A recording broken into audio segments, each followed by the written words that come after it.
The seeker becomes the path. In the stillness of the night, when the world is asleep, a wanderer sits in silence, gazing at the stars. He has searched far and wide for the truth, crossing deserts, mountains, and oceans. But a whisper reaches him from within. You have never left the path.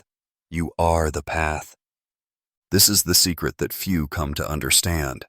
In the realm of Sufism, the journey is not towards something external, nor is the path separate from the traveler. The road to truth is not walked, it is realized. The seeker dissolves into the search, and in doing so, he discovers that what he was looking for was never apart from him. Rumi once said, "You were born with wings, why prefer to crawl through life?" The path is not about reaching a destination, but about realizing that the destination was within you all along. The Sufi sees life not as a collection of moments leading somewhere, but as an unfolding revelation, each step uncovering another veil between the self and the divine. The seeker who truly surrenders to the path merges with it, and in that merging, the path itself disappears. There is no journey, only being. Consider a river flowing toward the sea. It does not resist, nor does it question whether it will reach its destination. It simply moves, allowing itself to be shaped by the land, to carve valleys and nourish fields. But when it reaches the sea, it realizes it was never separate. It was water all along. The seeker, too, begins as a separate stream, believing in distance and longing. But when he surrenders to the path, he sees that the longing was an illusion. He was never apart from the truth. He was the truth searching for itself. How does one apply this in life? The modern world teaches us to chase success, to seek meaning in distant places, in books, in mentors, in wealth. But the true seeker understands that every moment, every struggle, and every joy is the path itself. A musician does not merely play an instrument, he becomes the music. A poet does not write words, he dissolves into the poetry.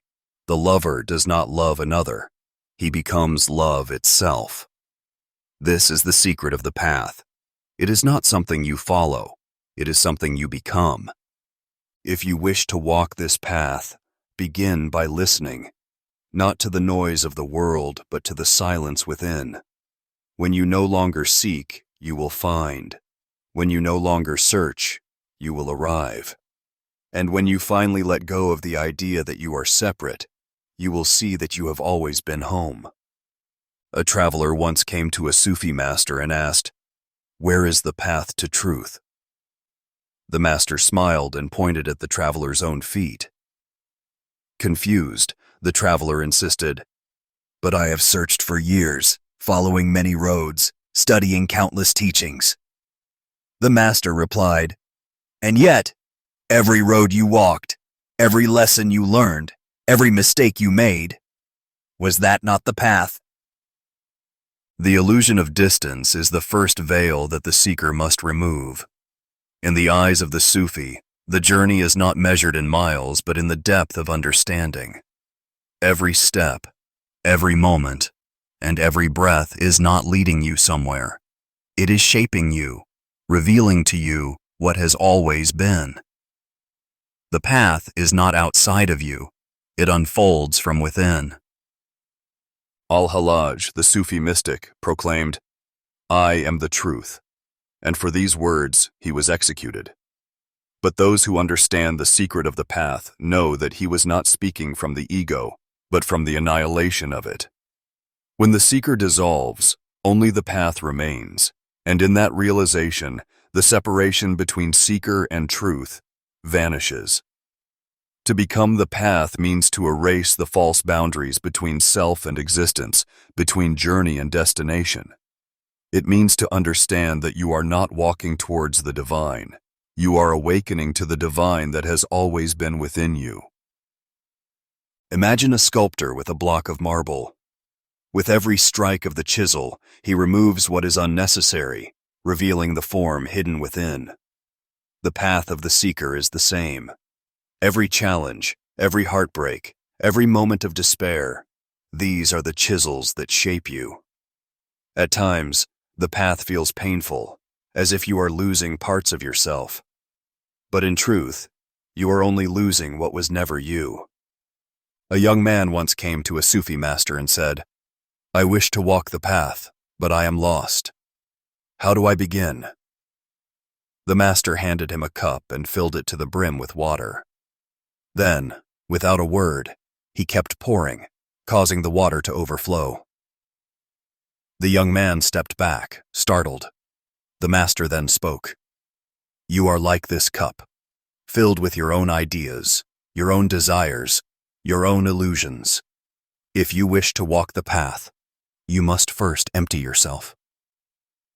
In life, we often believe that we must collect knowledge, accumulate experiences, and strive for achievements to find meaning. But the true path is not about adding, it is about removing. The more we let go of attachments, of rigid identities, of false beliefs, the clearer the path becomes, because it was never hidden to begin with. To apply this wisdom, stop seeking in desperation. Do not look for truth as if it is separate from you. Instead, live each moment fully, with presence. When you work, do not think of rewards, become the work. When you love, do not seek possession, become love itself. When you walk, do not think of the destination, become the journey. In this way, the separation dissolves, and you realize that the path is not something you walk upon, it is something that walks through you. And so the seeker walks, but he no longer asks where the path leads. He smiles, for he has understood. The journey is not to find something, it is to become. One evening, a disciple sat beside his Sufi master, troubled. "Master," he said, "I have followed your teachings. I have meditated, served, and searched, but I feel no closer to the truth than when I began." The master smiled and gestured toward a candle flickering before them. "Tell me," he said, "how does this flame come to be?" The disciple hesitated, then replied, "Through the wick, the wax, and the spark." The master nodded.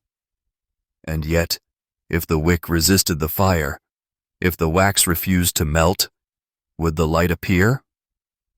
The disciple understood. The wick does not seek to remain as it is. It surrenders, allowing itself to be consumed. The wax does not cling to its form. It gives itself to the flame. The light does not struggle to shine. It simply is. This is the way of the seeker who becomes the path. The journey is not about collecting wisdom, but surrendering to it. It is not about resisting transformation, but allowing it to burn away all that is not real. The seeker who wishes to remain unchanged cannot truly walk the path. He must become like the wick, the wax, the flame, willing to dissolve into what he seeks. Bayezid Bastami, one of the great Sufi mystics, once declared, "For 30 years I sought God. But when I looked carefully, I found that in reality, he was the seeker, and I was what was sought." This is the final unveiling of the path. In searching for truth, we believe we are the ones seeking.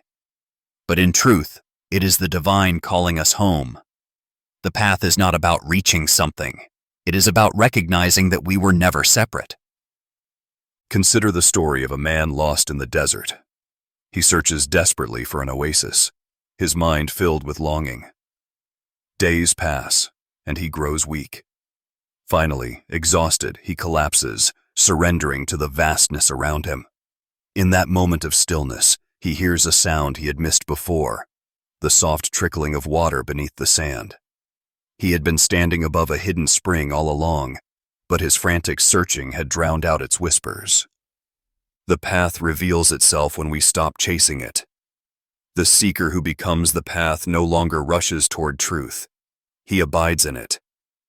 He does not grasp at enlightenment. He dissolves into it. He understands that the answers were never elsewhere. They were waiting within, buried beneath the noise of seeking. How does one apply this in life? When you sit in stillness, listen, not to the voice of the mind, but to the silence beneath it. When you act, do not act out of desire for recognition, but out of pure being. When you love, love without attachment. Do not demand permanence from the temporary, nor hold back from the fleeting. Become like the flame, burning, giving, disappearing into light. The world teaches us to build walls around ourselves, titles, possessions, beliefs, identities. But the path asks us to strip away these illusions. It is not about becoming something greater. It is about realizing that you already are. The seeker who dissolves his false self sees that he was never lost, never lacking, never separate from truth. And so the seeker walks no more. He stands still, and the path moves through him. He breathes, and the journey breathes with him. He lets go, and in that surrender, he finds what was always there, not a road to walk, but a presence to become. The seeker becomes the path, and the path disappears. What remains? Only truth. You are not separate from the path. You are the path. Stop chasing. Stop resisting. Live each moment fully, not as a means to an end, but as the end itself. Let go of fear, of doubt, of the need to arrive. The journey is not ahead of you. It is within you. Be present, be open, be the flame that surrenders to its own light. In work, in love, in silence, dissolve into the moment. When you no longer seek, you will realize you have already arrived. The path is not walked, it is lived. It is you.